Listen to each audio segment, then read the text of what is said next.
Om Namo Bhagavate Vasudevaya. Om Namo Bhagavate Vasudevaya. Om Namo Bhagavate Vasudevaya. Om Jnanatimirandasya Gyananjana Salakaya Chakshurunmilitam Yena Tasmai Sri Gurave Namaha. Sri Chaitanya Manobhistam Stapitam Yena Bhutale Swayam Rupa Kadamahyam Darati Swaparantikam Vandeham Sri Guru Sri Yutapatakamalam Sri Gurun Vaishnavamscha Sri Rupam Sagrijatam Sahagana Raghunathanvitam Tam Sajivam Sadvaitam Savadutam Parijana Sahitam Krishna Chaitanya Devam Sri Radha Krishna Padan Sahagana Lalita Sri Visakanvitamscha He Krishna Karuna Sindho Dinabandho Jagatpate Gopesha Gopika Kanta Radha Kanta Namostute Tapta Kanchana Gourangi Radhe Vrindavaneshwari Prisabhanusute Devi Pranamami Haripriye Vanchakalpatarupyascha Kripa Sindhupya eva cha Patitanam Pavanebhyo Vaishnavebhyo Namo Namaha Namam Vishnu Padaya Krishna Pristaya Bhutale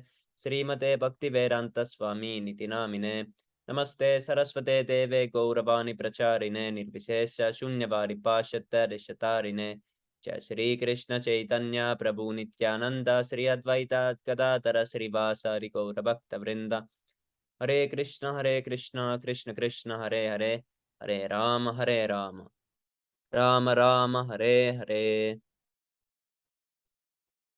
Hari Bol.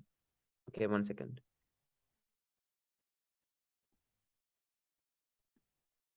Now we need to see which chapter we left the reading.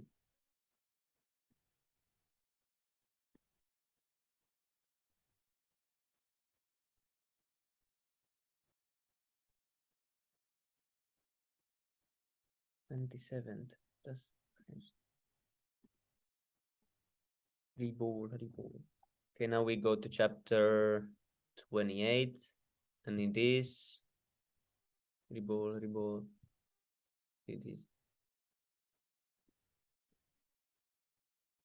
releasing Nanda Maharaj from clutches of Varuna. Okay, Hari Bol. The Govardhan ceremony took place on the new moon day. So yes, so what happened? Those who were not in the last episode. So what happened? There was the Govardhan hill pastime where Indra got angry, and then first Krishna's father was not going to do the sacrifice because Krishna said that don't do this demigod sacrifice, you don't need to do it. And then Indra got angry because Krishna's father listened to Krishna, and then they did Govardhan Puja. They offered everything that they were supposed to offer to Krishna, the Govardhan hill, and all the cows and cowherd boys and everything. And after that, Indra got really angry, and he called the huge cloud. What was the cloud's name? It's the most devastating cloud that comes at the. It was something. Let's see. Does anyone remember the name of the cloud? Yes, this. Revolt, Pranjal Prabhu remembered. Samvartaka clouds. Yes, the huge cloud came. And then Krishna just lifted the Govardhan hill. And yes, then now we are at this point.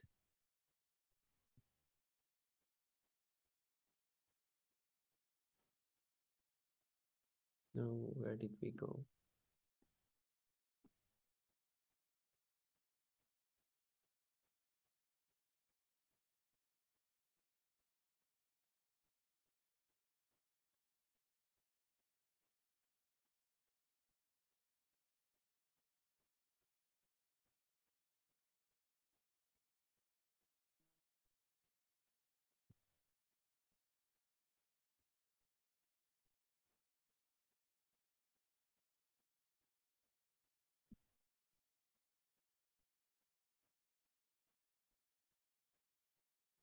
Yes, so last chapter was praised by Indra when he realized that he's doing wrong, and then he prayed to Krishna and asked for forgiveness. And yes, now we are reading about releasing Nanda Maharaj from the clutches of Varuna. So, the Govardhan ceremony took place on the new moon day. After this, there were torrents of rain and hailstorms imposed by King Indra for 7 days. 9 days of the waxing moon having passed, on the 10th day King Indra worshipped Lord Krishna, and thus the matter was satisfactorily settled. After this, on the 11th day of the full moon, there was Ekadashi. Maharaj Nanda observed a fasting for the whole day, and just early in the morning of the Dvadasi, the day after Ekadashi, he went to take bath in the river Yamuna. He entered deep into the water of the river, but he was arrested immediately by one of the servants of Varuna Dev. These servants brought Nanda Maharaj before the demigod Varuna and accused him of taking bath in the river at the wrong time. According to astronomical calculations, the time in which he took bath was considered demoniac. The fact was, Nanda Maharaj wanted to take bath in the river Yamuna early in the morning before the sunrise, but somehow or other he was a little too early, and he bathed at an inauspicious time. Consequently, he was arrested. When Nanda Maharaj was taken away by Varuna's servants, his companions began to call loudly for Krishna and Balaram. Immediately, immediately Krishna and Balaram could understand that Nanda Maharaj was taken by Varuna, and thus they went to the abode of Varuna, for they were pledged to give protection. The inhabitants of Vrindavan, the unallied devotees of the Lord, having no shelter other than the Supreme Person of Godhead, naturally cried to him for help, exactly like children who do not know anything but the protection of their parents. Demigod Varuna received Lord Krishna and Balaram with great respect and said, "My dear Lord, actually at this very moment, because of your presence, I am materially defeated. Although I am the proprietor of all the treasures in the water, I know that such position do not make for a successful life." Very about some pictures.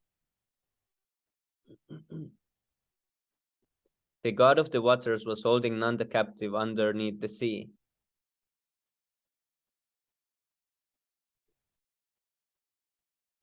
Interesting. Yes, bro. So is he Varuna? Yeah. He even has a beard. Yes, and he's in the sea. Look at this. I forgot how it's called. Yeah. So it came to witness the past time as this form. And this also.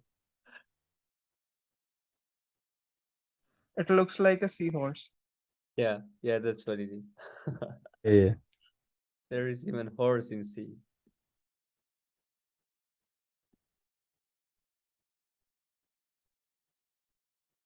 Oh, you see his Vyasasana, how it looks like. I Yeah, forgot how it's called. Yeah. they're like seashell. People, okay, next one. Yes, it's a seashell and there are pearls. Yes, bro. What happens here?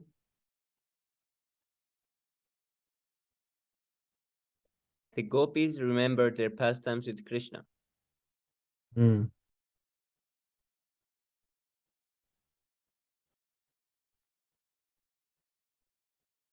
So it looks like, yeah, he's milking the cow.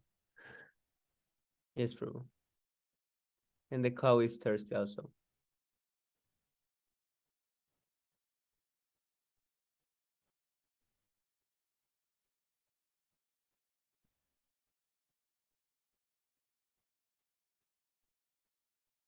The wives of the Brahmanas saw the Supreme Person of Godhead, and he entered within their hearts through their eyes.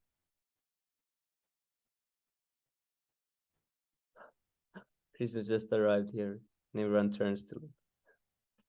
And who is this?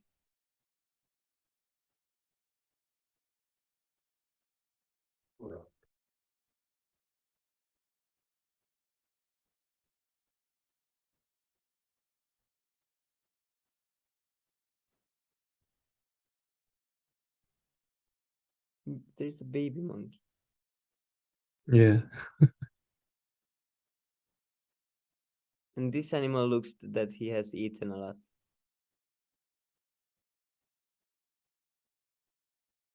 What are they holding? What is this? Some kind of offerings, I think. Yes, Prabhu.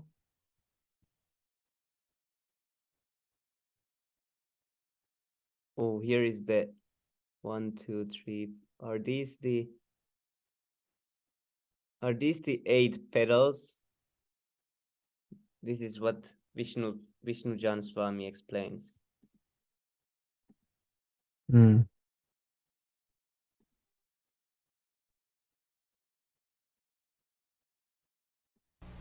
Vrindavan is a transcendental, beautiful place.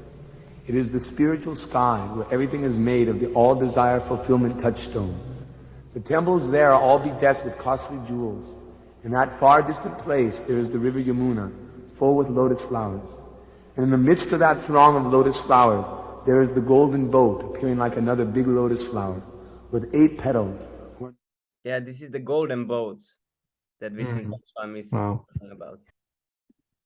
Golden boat appearing like another big lotus flower, with 8 petals, who are none other but the 8 chief gopis, always surrounding Radha and Krishna.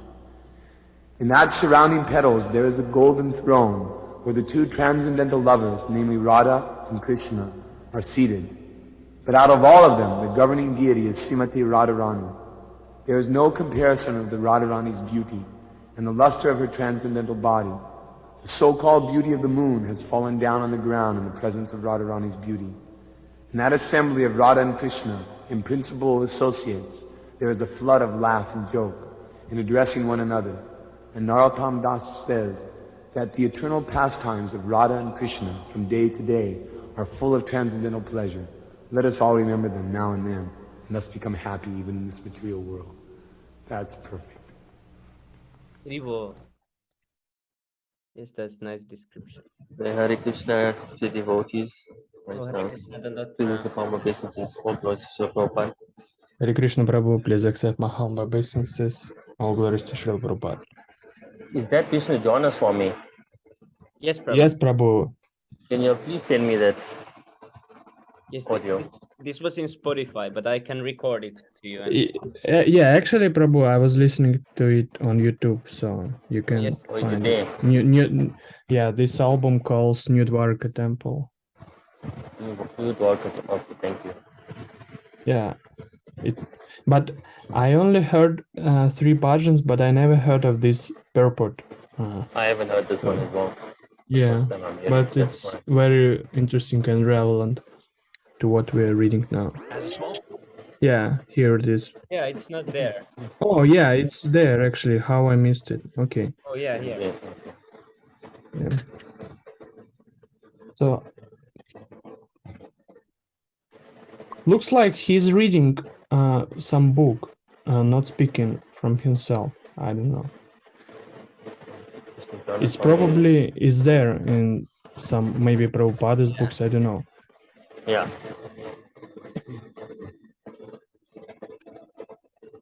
Probably Chaitanya Charitamrita. That's where they speak about esoteric stuff more. Yeah. Yes, maybe. So what do I type in? Just New Dwarka Temple and then Vishnu Jana Swami. I send it to you in Telegram, Prabhu. Oh, okay, thank you, Prabhupada. Dhanyavad. Out of many thousands of gopis, Radharani is the most prominent.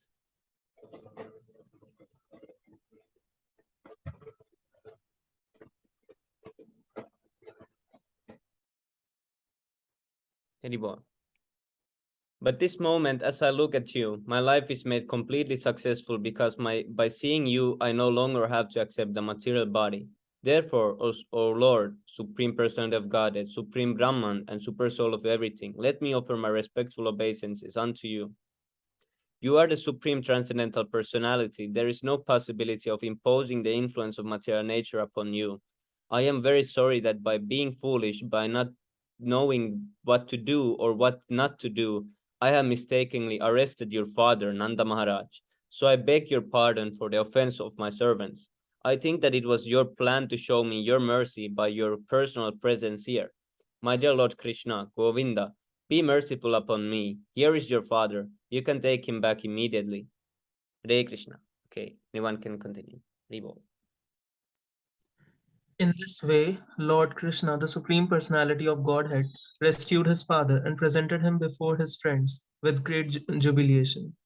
Nanda Maharaj was surprised as that although the demigod was so opulent, he offered such respect to Krishna. That was very astonishing to Nanda, and he began to describe the incident to his friends and relatives with great wonder.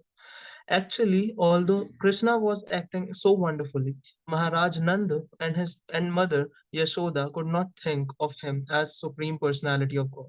Instead, they always accepted him as their beloved child. Thus, Nand Maharaj did not accept the fact that Varun worshipped Krishna because Krishna was the supreme personality of Godhead. Rather, he took it that because Krishna was such a wonderful child, he was respected even by Varun.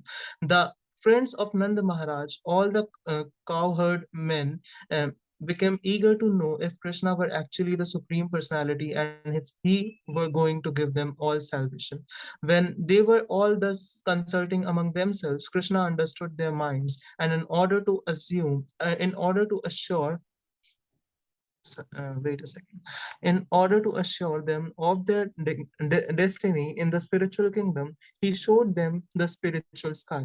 Generally, ordinary persons are engaged simply in working hard in the material world, and they have no information that there is another kingdom or another sky, which is known as the spiritual sky, where life is eternal, blissful, and full of knowledge. As it is stated in the Bhagavad Gita, a person returning to that spiritual sky never returns to this material world of death and suffering.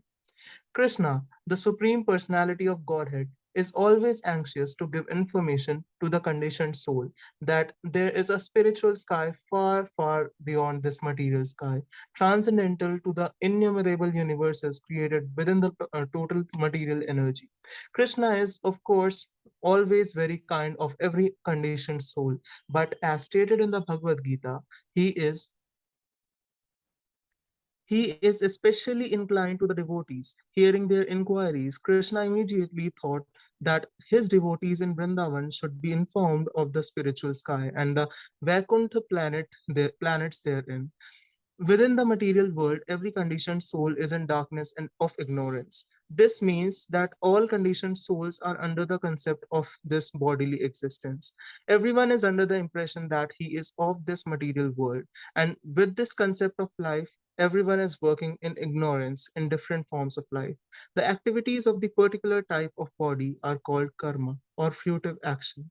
All conditioned souls under this impression of the bodily concept are working according to their particular types of body. These activities are creating their future conditional life. Because they have very little information of the spiritual world, they do not generally take to spiritual activities, which are called bhakti yoga. Those who successfully practice bhakti yoga after giving up this present body go directly to spiritual world and become situated in one of the Vaikuntha planets.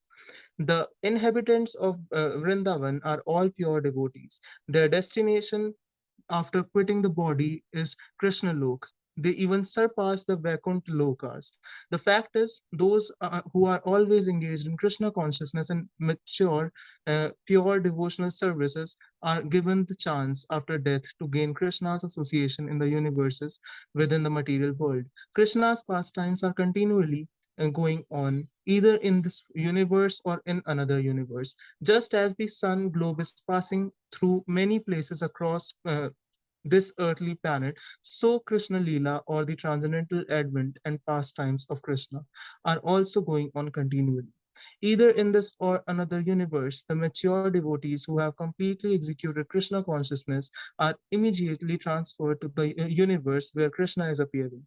In that universe, the devotees get their first opportunity to associate with Krishna personally and directly.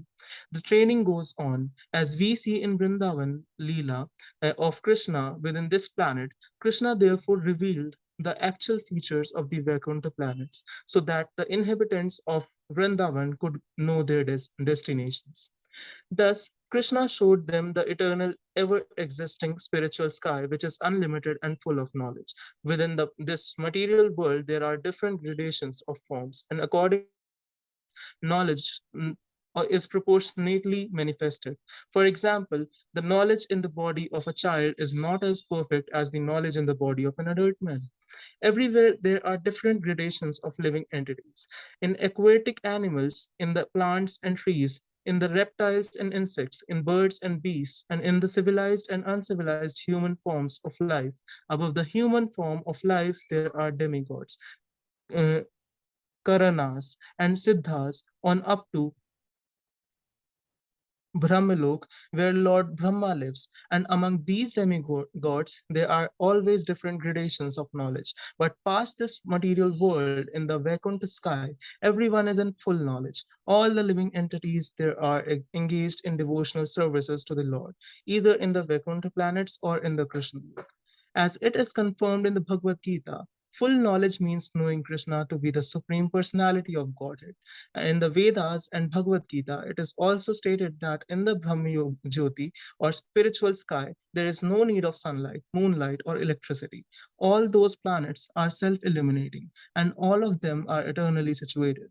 There is no question of creation and annihilation in the Brahma Jyoti, spiritual sky. Bhagavad Gita also confirms that beyond the material sky, there is another eternal spiritual sky where everything is eternally existing. Information of the spiritual sky can be had only from great sages and saintly persons who have already surpassed the influence of the three material modes of nature. Unless one is constantly situated on that transcendental platform, it is not possible to understand the spiritual nature. Therefore, it is recommended that one should take to Bhakti Yoga and keep himself engaged 24 hours in Krishna consciousness, which places one beyond the reach of the modes of material nature. One in Krishna consciousness can easily understand the nature of the spiritual sky and Vaikuntha Lok. The inhabitants of Vrindavan, being always engaged in Krishna consciousness, could therefore very easily understand the transcendental nature of the Vaikuntha Loks. Thus, Krishna led all the cowherd men, headed by Nanda Maharaj, to the lake where Akrura was later shown the Vaikuntha planetary system. They took their bath immediately and saw the real nature of the Vaikuntha Lokas.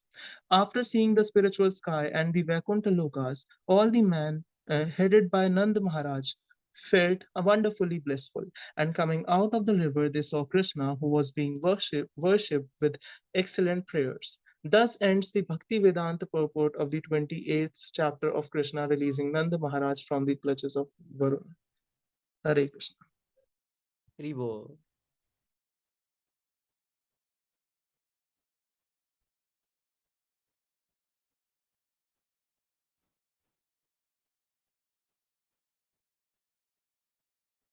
Okay, next chapter is really long, so we can read the next chapter tomorrow.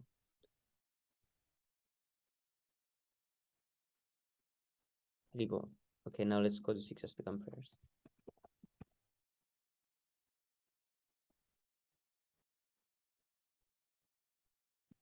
चेतो दर्पणमार्जनं भवमहादावाग्निर्वापनं श्रेयः कैरवचन्द्रिका वितरणं विद्यावादुजीवनम् आनन्दं बुद्धिवर्धनं प्रतिपदं पूर्णामृतस्वादनं सर्वात्मा स्नपनं परं विजयते श्रीकृष्णसङ्कीर्तनम् नाम्नामकारि बहुधा निज सर्वशक्तिस् तत्रार्पितानि यमितः स्मरणेन कालः एतादृशी तव कृपा भगवन् ममापि दुर्दैवमीदृशमिहाजनिनानुरागः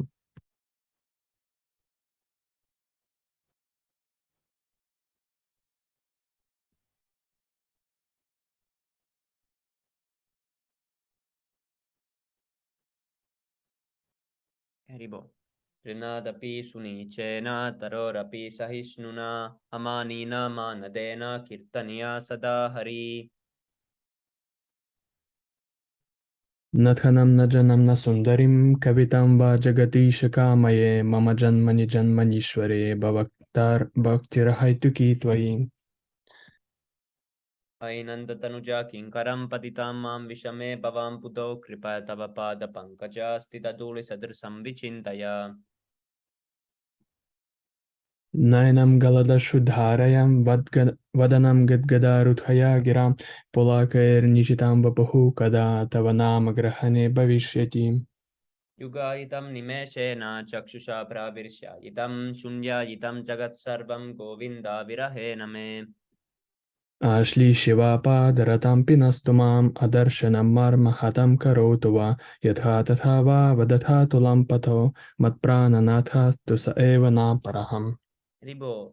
Glory to the Sri Krishna Sankirtana, which cleanses the heart of all the dust accumulated for years and extinguishes the fire of conditional life of repeated birth and death. This Sankirtana movement is the prime benediction for humanity at large, because it spreads the rays of the benediction moon. It is the life of all transcendental knowledge. It increases the ocean of transcendental bliss and it enables us to fully taste the nectar for which we are always anxious. Hari Bol. O my Lord, your holy name alone can render all benedictions to living beings, and thus you have hundreds and millions of names like Krishna and Govinda. In these transcendental names, you have invested all your transcendental energies. There are not even hard and fast rules for chanting these names. O my Lord, out of kindness, you enable us to easily approach you by your holy names, but I am so unfortunate that I have no attraction for them.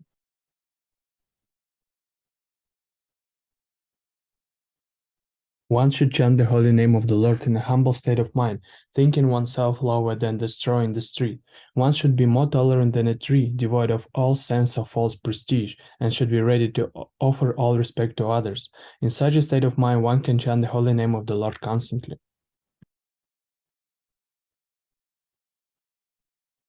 O Almighty Lord, I have no desire to accumulate wealth, nor do I desire beautiful women, nor do I want any number of followers. I only want your causeless devotional service, birth after birth.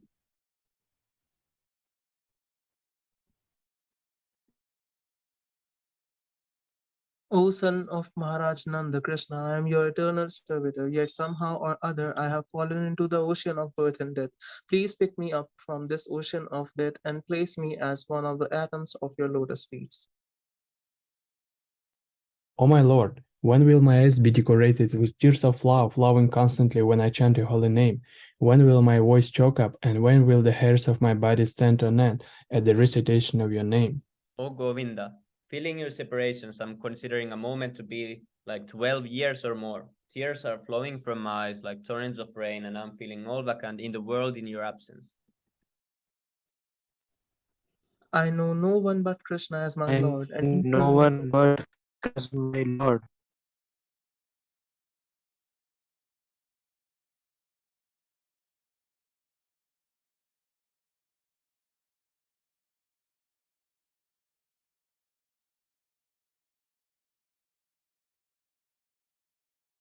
Haribol?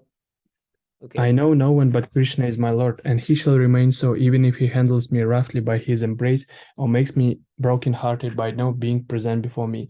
He is completely free to do anything and everything, for he is always my worshipable Lord, unconditionally. Hari Bol. Haribol, Sri Siksastakam ki Hari Bol. jai. Jai, Sankirtan ki jai. Panchatattva Jai, ki jai. Nityananda Prabhu ki Jai, Sri Krishna Chaitanya Jai. Jai, Prabhu ki jai. Jagat Guru Jai. Jai, Siddhanta Swami Shila Prabhupada ki jai. Ki Jai Jai. Gaura Premanande. Hari Hari Hari Bol. Hari Bol. Hari Bol. Thank you so much, Prabhu.